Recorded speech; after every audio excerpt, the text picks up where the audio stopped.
SCVs. This is a new ability in Starcraft 2 that allows the Terrans to rapidly redeploy their forces on the battlefield.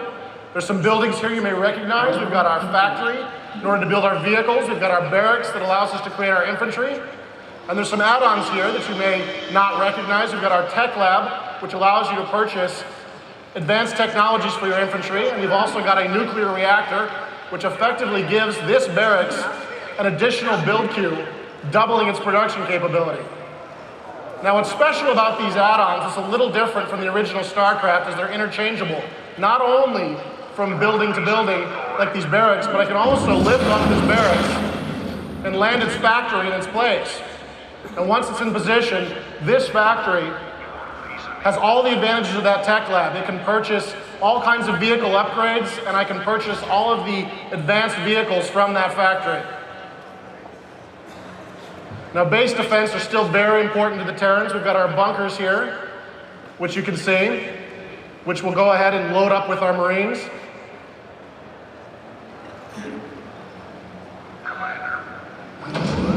In addition to our bunkers, the Terrans also have a new base defense. They have a sensor tower, which they can upgrade into a radar tower.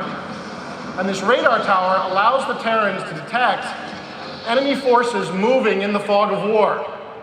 This allows the Terrans to have advanced knowledge of enemy movements, to detect enemy ambushes, and to redeploy to meet new enemy threats.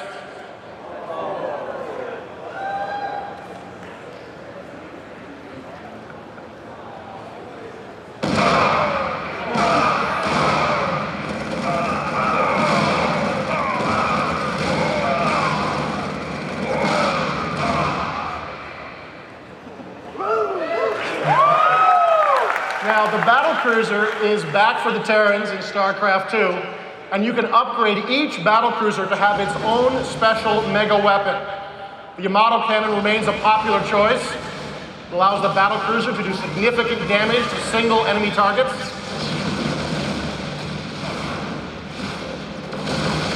Another choice allows you to upgrade the battlecruiser to have plasma torpedoes. This does significant damage over a wide area against ground targets.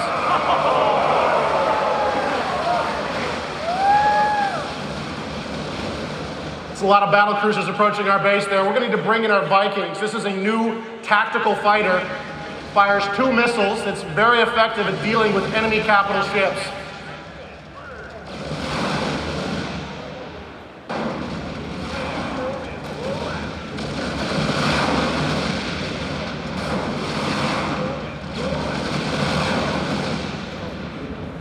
The Viking also has a special assault mode. He can morph himself into a ground unit to engage enemy forces from the ground, and this gives the Viking a lot of tactical flexibility. You can imagine all of the different ways you might use this on the battlefield. You can use it to avoid enemy aircraft fire, or you can use it to make sudden and surprise attacks on enemy bases. So we're going to take our Vikings, we're going to fly north here and look for the enemy base, and once we found it, we're going to morph into our ground form and continue the battle on the ground.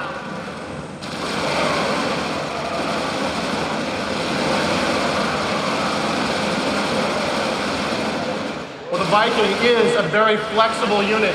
It's very vulnerable to a counterattack from a dedicated anti-ground unit like the siege tank.